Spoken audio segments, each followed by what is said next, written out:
donde la ciencia y el amor se encuentran. Quédate conmigo, porque esto no es solo un podcast. ¿Quiénes cuidan a los que cuidan? ¿Quién cuida a esa madre que lleva noches sin poder dormir? ¿Quién cuida a ese padre que no dice, oye, estoy cansado, estoy agotado, para no parecer débil y para sostener a una familia?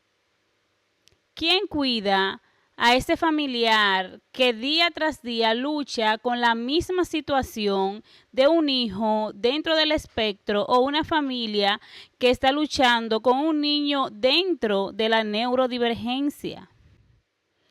Bienvenidos una vez más a Entre Cerebros y Corazones, un lugar donde la ciencia y el amor se encuentran. El día de hoy vamos a estar hablando de la familia que tiene niños o niñas neurodivergentes. Puede ya ser autismo, TDAH o simplemente un niño neurotípico que presenta alguna dificultad con el aprendizaje, porque también se puede dar y trae situaciones en las familias. Entonces son temas que tenemos que traer a colación a este tipo de espacio donde nos interesa el bienestar de los niños y niñas, pero también incluyendo a la familia, ya que muchas veces nos hemos enfocado solamente en el niño y no está mal. La parte número 1 es el niño que necesita el apoyo, y ahí está la familia, que el 80% del progreso de ese niño y de esa niña está en la familia. Pero también tenemos que tomar en cuenta que esa familia, para lograr ese 80% que sea favorecedor para los niños y niñas, tiene que estar bien cuidada, tiene que estar sostenida. Esa familia tiene que estar reforzada y apoyada también. Porque el bienestar del niño va a depender exclusivamente de cómo se encuentra ese cuidador o esa cuidadora o esa familia. Digo de esta manera porque sabemos que en muchos casos, cuando reciben un diagnóstico o simplemente sin recibir el diagnóstico de la neurodivergencia que tenga el niño o la niña, casi siempre vienen divorcios. Muchas veces, porque no logran sopesar la relación con la situación y el desafío que trae estos niños a la familia. Entonces, hay que ver que en la neurodivergencia vamos a encontrar niños que están apoyados por papá y mamá, pero también muchos de los casos mamá es la única que se queda con el niño o la niña, o papá es quien se queda porque uno de los dos abandona el hogar y dolorosamente muchas veces también abandonan al niño o a la niña. Estos son temas que hay que tenerlos claros. El día de hoy vamos a hablar cómo apoyar a esa familia. ¿Qué pasa después del diagnóstico con esa familia? Porque hablamos muchísimo de los apoyos, de las adaptaciones que se tienen que hacer para poder ayudar y abordar a los niños y niñas dentro de la neurodivergencia. Pero no podemos olvidar la parte fundamental de la familia, que muchas veces no actúan de la manera correcta, no por maldad, sino porque no conocen la condición de su hijo muchas veces, porque a veces tienen un niño que es neurodivergente, pero la familia no lo sabe, simplemente lo etiqueta. Dice, no, porque el niño es agresivo, o el niño es violento, el niño es hiperactivo, el niño es mal portado, y en peor de los casos, lo etiquetan como un niño que está loco, lo que es negativo, y es lo que queremos cambiar, la forma de ver estas neurodivergencias, porque cada conducta, cada situación tiene nombre y tiene apellido. Entonces, el día de hoy vamos a tratar sobre esto en el podcast número 7 de Entre Cerebros y Corazones, tomando en cuenta fundamentalmente a la familia. Ya como les mencioné, el 80% del avance en los niños viene del apoyo que tenga en casa. Pero esa familia tiene que estar bien emocionalmente para poder darle todos esos apoyos que cubran la necesidad que ese niño o esa niña tiene en ese momento. Entonces, como yo le estaba mencionando, cuando reciben un diagnóstico muchas veces la familia se aleja, se distancia. En todo caso, nos encontramos con una familia que es disfuncional en el sentido de que papá o mamá no está dentro de la familia. Y bueno, solo carga una persona, el cuidador, con esa gran responsabilidad y muchas veces no tiene el conocimiento de cómo va a abordar ese niño o esa niña que está a su cargo. Entonces, lo que tenemos que hacer cuando nos encontramos con este tipo de familia, en lugar de juzgar, vamos a investigar qué está pasando, porque nos podemos encontrar con dos tipos de cuidador o cuidadora o de familia. Me voy a referir a cuidador o cuidadora no sacando a uno de los miembros, sino porque muchas veces uno de los dos falta y el cuidador está solo con el niño o la niña, pero cuando hablo del cuidador también estoy hablando de las familias que están juntas, donde está papá y está mamá y está el niño, ¿de acuerdo? Entonces, ¿qué sucede acá? Cuando una familia tiene ese niño o esa niña a su cargo y no tiene el conocimiento de cómo apoyar, muchas veces va a cometer muchísimos errores, porque incluso aún conociendo sobre el tema se cometen errores, pero vamos aprendiendo en el camino. Entonces, en lugar de juzgar, de seguir como clavando ese dedo en la herida, vamos a ver cómo yo puedo apoyar a esa familia.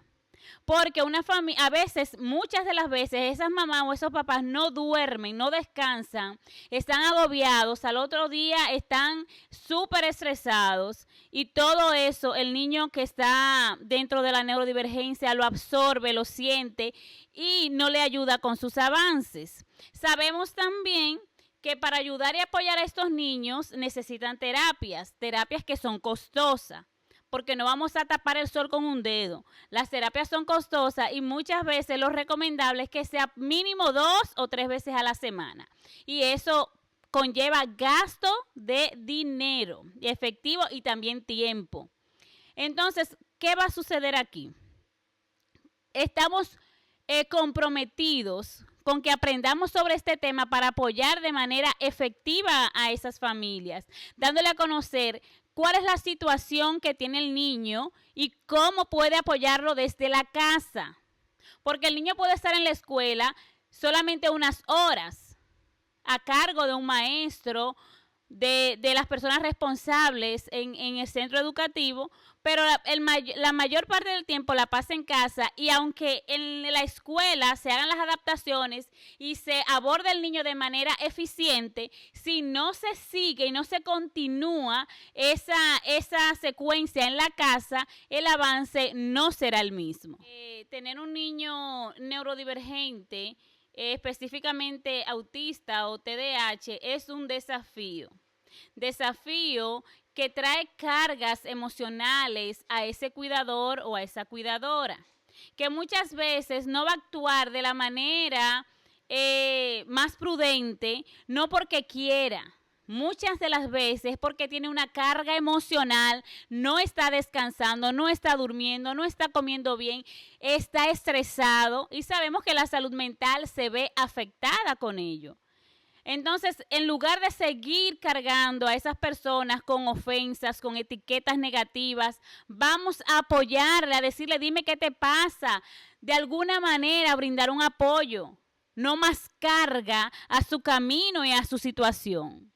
Estas familias o estos cuidadores siempre cargan con una culpa o con ese dilema: ¿lo estoy haciendo bien? ¿Lo estoy haciendo mal? ¿Cómo lo estoy haciendo con mi hijo? Tienen la duda y también cargan con culpas. Muchas veces ellos entienden que yo hice mal. ¿Qué hice mal en el embarazo? ¿Qué hice mal con la alimentación? Siempre se están cuestionando.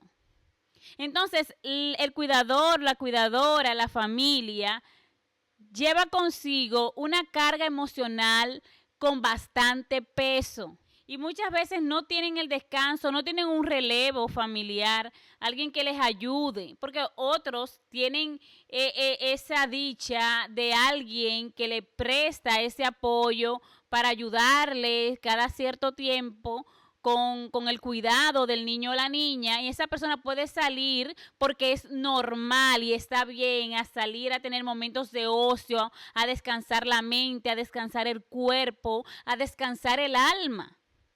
Pero quienes no tienen la oportunidad de descansar, de tener esos momentos de ocio que son sumamente necesarios para una buena salud mental, ¿se imaginan? ¿Pueden imaginarse la carga mayor que estas personas pueden tener?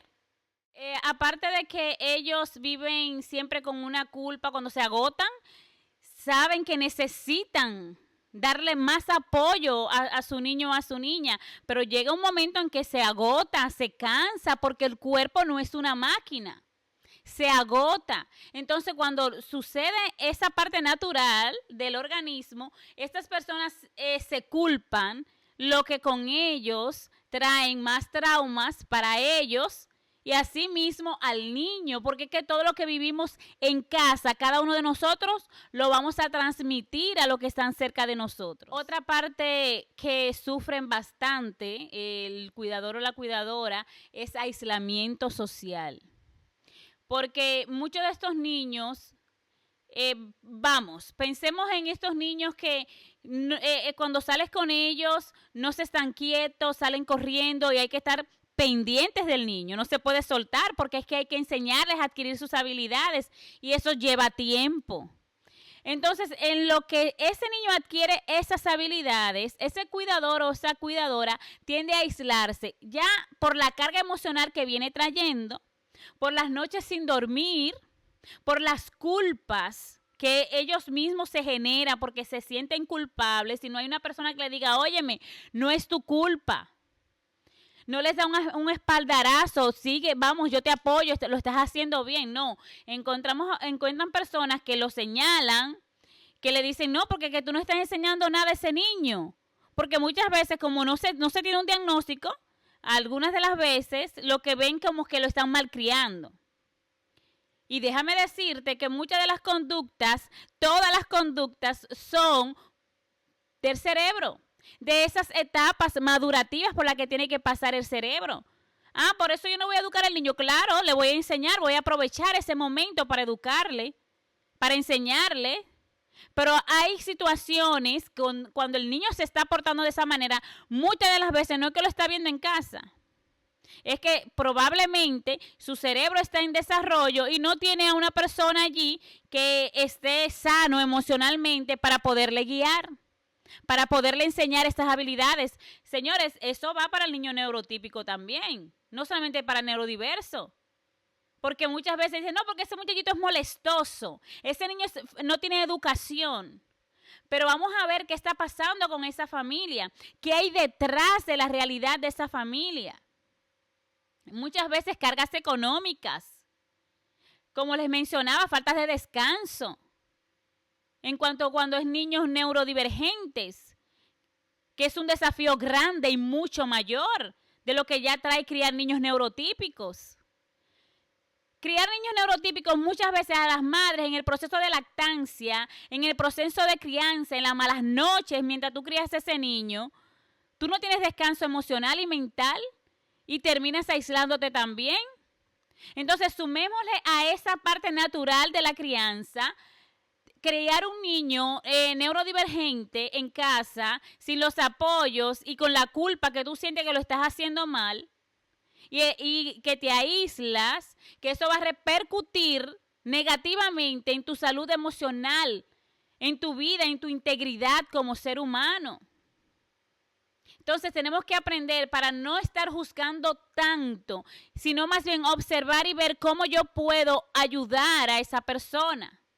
¿Cómo puedo guiarle? Porque ya cargas suficientes tiene. Otra parte importantísima de estos cuidadores o estas familias con niños neurodivergentes, específicamente niños dentro del espectro, es ese miedo al futuro. Ellos piensan, ¿qué va a ser de mi hijo? ¿Qué va a ser de mi hija cuando ya yo no esté? Todo el tiempo están pensando y tienen esa preocupación activa. ¿Qué va a ser de su vida? Cuando son niños que para adquirir sus habilidades muchas veces se les dificulta y muchas otras veces muchas veces las va a alcanzar, pero otros muchas veces no van a alcanzar muchas habilidades, porque su configuración neurológica no se lo está permitiendo. Entonces, aquellos padres que ven que sus hijos no están adquiriendo las habilidades de ser autónomo, de ser independiente, ese miedo que les come todos los días su corazón de qué va a ser de mi hijo, también es otra espina en su corazón, otra carga emocional. Son muchas las maletas pesadas que cargan las familias que tienen niños neurodivergentes en casa. Hablamos mucho de los apoyos que hay que darle a los niños y hay que dárselo porque son la parte número 1. Pero para que ese niño pueda tener un gran apoyo y una guía eficiente, debe contar con una familia que esté emocionalmente preparada y sana. Preparado no, bueno, el niño es neurodivergente, yo tengo que estar preparado. No, poco a poco ir adquiriendo también como familia, como papá y como mamá, también necesitan terapias. Una fuente de apoyo allí. Me gustan esos grupos de apoyo que hacen muchos padres con niños neurodivergentes, que le dicen allí qué cosas le han funcionado en casa para con su niño, cómo le ha podido ayudar, cómo el niño ha podido avanzar y comparten ese apoyo, cómo tú te sientes. Mira, sí, yo sé que te sientes mal y tienes que vivir el proceso, tienes que vivir el duelo, pero sabemos que tenemos que superar ese duelo. Tenemos que salir de ese duelo por el bienestar y la felicidad de ese niño y de esa niña. Entonces nos hacemos una pregunta. ¿Qué hacer como familia? ¿Qué hacer como familia con un niño neurodivergente? Yo te puedo decir que no hay fórmulas mágicas. No hay nada que podamos hacer para cambiar ese presente. Pero sí te puedo decir que con la comunicación, con los apoyos, con conversar y desahogarte, con buscar todas las estrategias posibles para ayudar a tu hijo, son sumamente fundamentales. Darte cuenta que tú tienes que cuidar tu corazón, cuidar tus emociones para estar bien, para estar mejor, comprender qué es la neurodivergencia, porque muchas veces sufren muchísimo porque no logran comprender exactamente qué es. Que están buscando fórmulas mágicas, cómo lo vamos a curar, cómo lo vamos a sanar.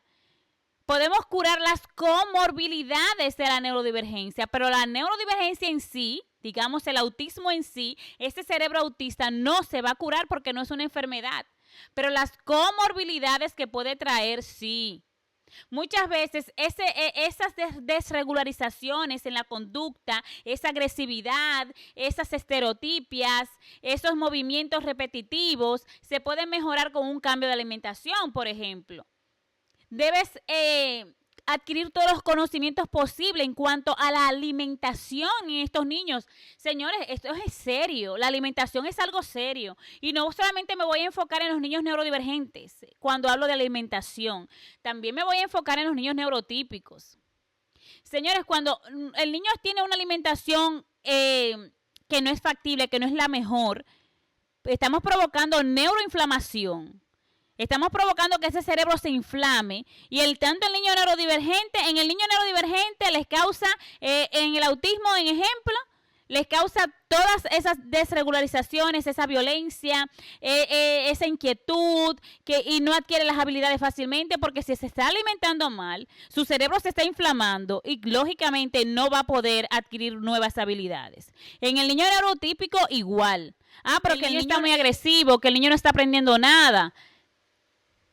Lo estás alimentando de la manera inadecuada, le estás dando muchos azúcares, le estás dando muchas harinas procesadas, le estás dando muchos productos procesados, galletas demasiado procesadas, demasiado azúcar, demasiados lácteos que se fermentan en su intestino. Sabemos que el intestino y el cerebro están conectados.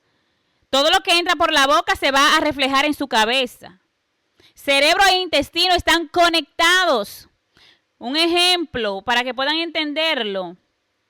Cuando estás nervioso, te da una noticia de repente, siente un dolor de estómago o te da diarrea, vamos a decirlo así mismo. ¿Por qué sucede eso? Te dieron la noticia, pero lo sentiste en tus intestinos también. Están interconectados. Nada que llegue al intestino se va a quedar aislado allí. Eso va directamente en conexión con su cerebro. Entonces vamos a tomar en cuenta qué le estamos dando de comer a nuestros hijos. Vamos a aprender sobre el tema. Esta es una de las fórmulas que como familia van a funcionar para ayudar al niño y ayudarte a ti mismo como cuidador, como cuidadora, como familia. Otra parte sumamente importante es que también dar terapias familiares.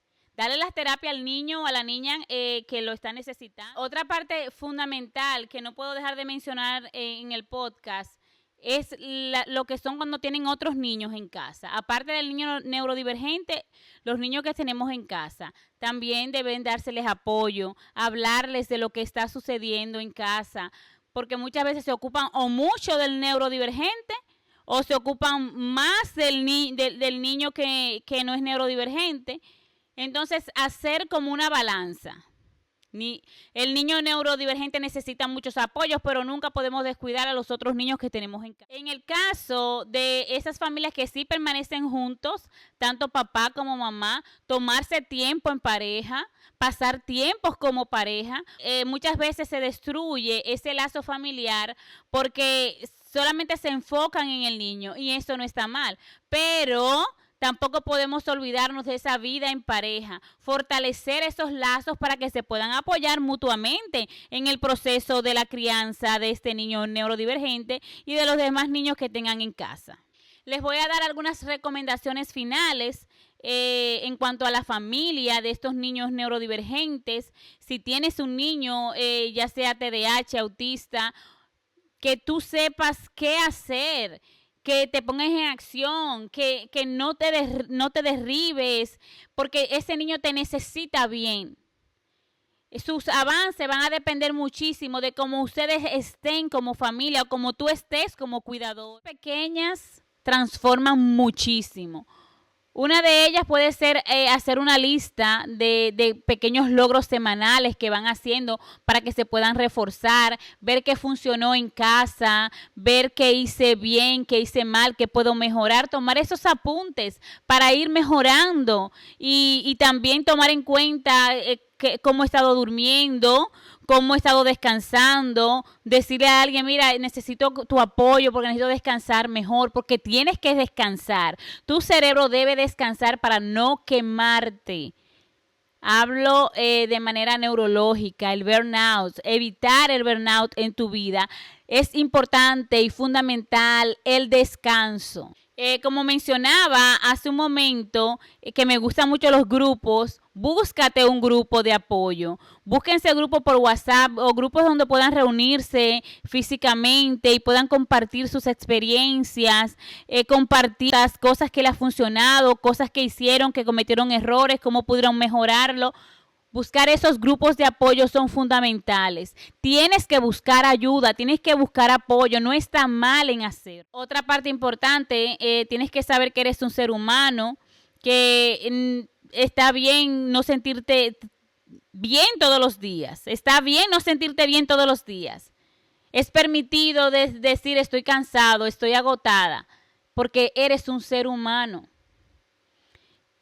Está bien decir hoy quiero descansar, hoy quiero pasarme un momento sin hacer nada, pensando, descansando, tomarme un tiempo para mí, dedicarte un tiempo para ti. Es algo positivo. Otra parte importante es educar a esos miembros de tu familia que están alrededor de ti e incluso esos amigos también. Un cerebro neurodivergente. Explicarle qué es y decirles que no hay nada malo en que los cerebros sean distintos.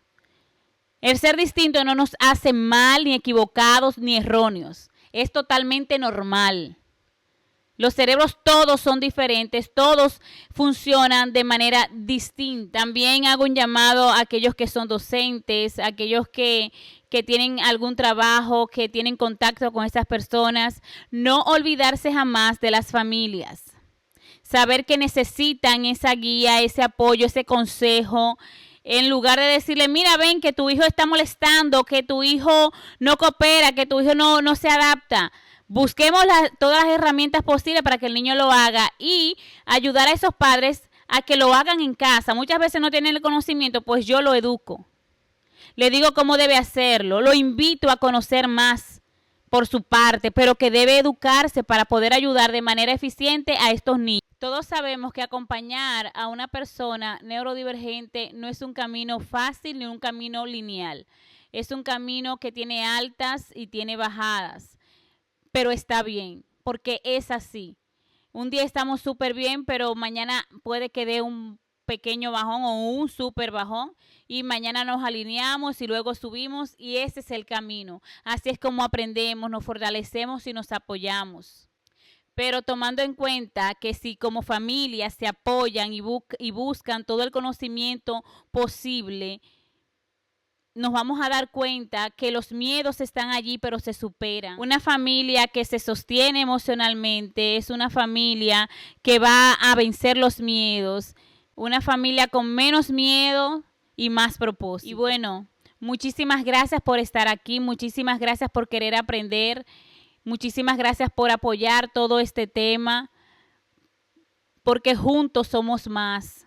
Recuerden que Entre Cerebros y Corazones es un proyecto que nos llama al conocimiento de todo el tema de la neurodivergencia para que podamos ser todos una pieza fundamental en esto. Una sociedad que simplemente no conoce sobre este tema y por eso se hacen las discriminaciones que se están haciendo, por eso están las puertas cerradas que se cierran. Pero en el momento que hacemos visible esta realidad, yo estoy segura que según vayamos conociendo y dando a conocer el tema y hagamos visible la realidad de la neurodivergencia, el futuro de la neurodivergencia será muchísimo mejor y mucho más prometedor, donde ya vamos a poder salir con estos niños y no va a haber personas señalando ni viéndolos como una cosa rara porque no lo son, sino que ya va a haber conocimiento de esta gran realidad y quiero hacer aquí una aclaración. No es que hay un brote de autismo o de TDAH, es que ahora hay más visibilidad, ahora hay más conocimiento. Antes simplemente lo llamaban hiperactivo, violento, impulsivo, un niño que debían encerrarlo porque no estaba bien de la cabeza y nos estamos dando cuenta que no es así. Es un niño que simplemente necesita ese apoyo, tanto de alimentación, de emocional, una guía y adaptaciones e incluso terapias para que ese niño y esa niña tenga una mejor vida. Muchísimas gracias por estar aquí una vez más y nos vemos en un próximo episodio. Y recuerda que esto no es solamente un podcast, este es el camino de regreso a ti. Bye, bye.